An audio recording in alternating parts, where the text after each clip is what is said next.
কেরাত সহিন হইলে সিজদা সহিন হইলে আর জীবনভর নামাজ পড়লেও কিছু হইতো না। শুধু এখানে ব্যায়াম হইব দিনের খেদমতে, একমাত্র সবার খেদমতে একটা যদি ছাত্র এখান থেকে যায়, একটা যদি হাফেজ হয়, একটা যদি ইমাম সাহেব হয়, আমার জন্য দোয়া করবে, আমার আব্বার জন্য দোয়া করবে। বর্ণাঢ্য আয়োজনের মধ্য দিয়ে অনুষ্ঠিত হয়েছে জামালুল কোরআন আল ইসলামিয়া নুরানি কিন্ডারগার্টেন মাদ্রাসার বার্ষিক সভা, গুণীজন সংবর্ধনা ও পুরস্কার বিতরণী অনুষ্ঠান। গতকাল শনিবার সকাল 10টায় পবিত্র কোরআন তেলাওয়াতের মাধ্যমে অনুষ্ঠানের শুভ সূচনা করা হয়। দিনব্যাপী আয়োজিত এই অনুষ্ঠানে স্থানীয় গণ্যমান্য ব্যক্তিবর্গ, প্রবাসী অত্র প্রতিষ্ঠানের শিক্ষক ও শিক্ষার্থীদের প্রাণবন্ত উপস্থিতিতে পুরো অনুষ্ঠান উৎসবমুখর পরিবেশে অনুষ্ঠিত হয় এবং শিক্ষার্থীদের আধুনিক ও ইসলামী শিক্ষায় সমৃদ্ধ করে দেশ ও সমাজের কল্যাণে কাজ করার আহ্বান জানান অতিথিরা।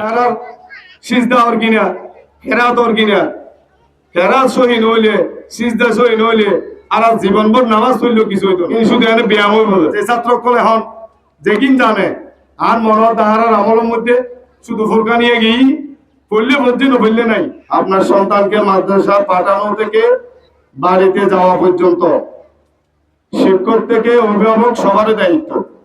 আমার ছেলেটা মাদ্রাসা পড়ছে কিনা, পড়ার পর শিক্ষকরা বুঝে নেওয়ার পর আবার ছেলে মেয়েটা বাড়িতে পড়ছে কিনা, এটা প্রতি মুহূর্তে খবর নেওয়া দরকার। একজনকে একজন অপবাদ না দিয়ে সবাই একসাথে কাজ করি, এই মাদ্রাসাকে সামনের দিকে এগিয়ে যায়। আমাদের মুরব্বীরা মাদ্রাসা করে গেছে, আমরা ধরে রাখি। মাত্র দিনের খেদমতে, একমাত্র সবার খেদমতে একটা যদি ছাত্র এখান থেকে যায়, একটা যদি হাফেজ হয়, একটা যদি ইমাম সাহেব হয়, আমার জন্য দোয়া করবে, আমার আব্বার জন্য দোয়া করবে, সবার জন্য দোয়া করবে। এই জন্য আমি আমার ব্যক্তিগত কোনো মাদ্রাসার কাজ করি নাই, আমি মাদ্রাসার জন্য সার্বিক শ্রম দিচ্ছি এবং মাসে মাসে 1000 টাকা করে আমি নিজে দিচ্ছি।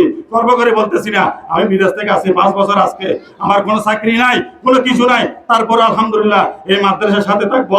ইনশাআল্লাহ থাকার জন্য আমাকে সবাই সহযোগিতা করবেন।